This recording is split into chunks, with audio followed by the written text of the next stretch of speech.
वो हमारे पास जो हाइपोजेंथीन गवानीन फास्फोराइबोजाइल ट्रांसफरेज एंजाइम है, ठीक है, इसकी तो होगी डिफिशिएंसी, जिसकी वजह से ये जो दोनों हमारे पास रिएक्शंस हैं ये बिल्कुल स्टॉप हो गए और इस कंडीशन को हम कहते हैं लेश-नियान सिंड्रोम। अब इसमें होता क्या है कि हाइपर यूरिसीमिया हो जाता है, ठीक है। इस चीज़ को समझते हैं कि कैसे हमारे पास हाइपर यूरिसीमिया हो जाता है। जब ये दोनों रिएक्शन स्टॉप होंगे तो जाहिर सी बात है कि जीएमपी और ये जो आईएमपी है ये तो बनेंगे नहीं, मतलब इनकी जो क्वांटिटी है ये सेल में या बॉडी में वो हमारे पास इन दोनों की कम हो गई है, ठीक है।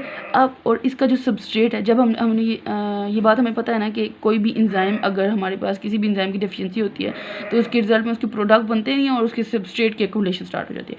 फास्फोराइबोजाइल पायरोफॉस्फेट ये जो चीज़ है ना ये हमारे पास एक्युमुलेट होना शुरू हो जाएगी, मतलब ये कि ये यहाँ पे यूटिलाइज नहीं हो रही, ये फ्री हो गया, ये कि यहाँ मर्जी जाए। अब हमें पता है, हमने पिछले स्टेप में पढ़ा था कि डी नोवो सिंथेसिस में इसकी यूटिलाइजेशन होती है।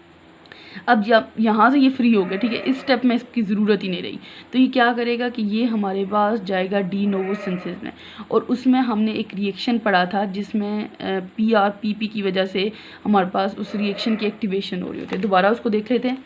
जब हमने ये पीआरपीपी की एक्टिवेशन पढ़ी थी तो यहाँ पे हमने कहा था कि एक एंजाइम होता है ग्लूटामेट फास्फोराइबोजाइल पायरोफॉस्फेट अमाइडो ट्रांसफेर। इस रिएक्शन को दोबारा देख लेते हैं कि क्या होता है। हमारे पास पीआरपीपी प्लस ग्लूटामीन इसको अपना अमाइनो ग्रुप देता है ग्लूटामीन, और इसका जो पायरोफॉस्फेट होता है वो निकल जाता है और ये हमारे पास फास्फोराइबोजाइल 1 अमाइन बन जाता है। मतलब ये कि ये जो है ना फास्फोराइबोजाइल पायरोफॉस्फेट इसकी एक्टिवेशन हो रही थी स्टेप में। ये जो स्टेप होता है ना इसकी एक्टिवेशन होती है in the presence of PRPP. अगर पीआरपीपी सेल में ये बॉडी में ज़्यादा प्रेजेंट है ना तो ये जो रिएक्शन है ये हमारे पास फॉरवर्ड मूव करेगा, ठीक हो गया।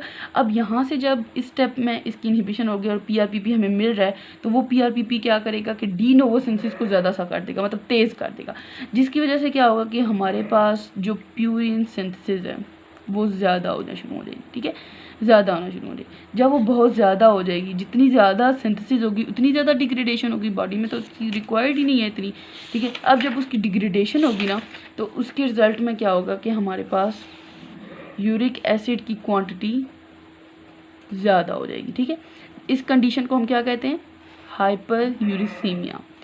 अब जब हाइपर यूरिसीमिया की कंडीशन होती है तो हम कहते हैं यूरिसीमिया, हाइपर यूरिसीमिया,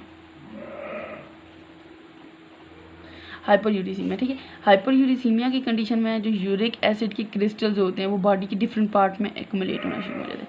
सबसे पहला हमारे पास होता है किडनी।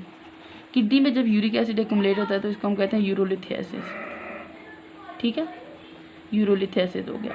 इसके अलावा हमारे पास जो जॉइंट्स होते हैं ना वहाँ पे भी हमारे पास इसकी एक्युमुलेशन होने शुरू हो जाते हैं, जिसको कंडीशन को हम कहते हैं गाउट। इसके बाद हमारे पास जो सॉफ्ट टिश्यूज़ होते हैं वहाँ पे भी हमारे पास यूरेट क्रिस्टल्स की एक्युमुलेशन होना शुरू हो जाती है, ठीक है।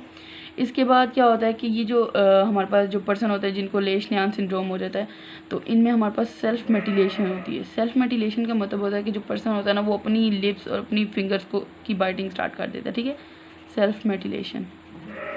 इसके अलावा हमारे पास बिहेवियरल चेंजेस आते हैं और जो सोचने समझने की सलाहियतें होती हैं वो ख़त्म हो जाती हैं, ठीक हो गया।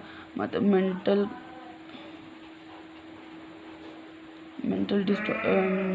डिटेरियोरेशन भी हो जाती है।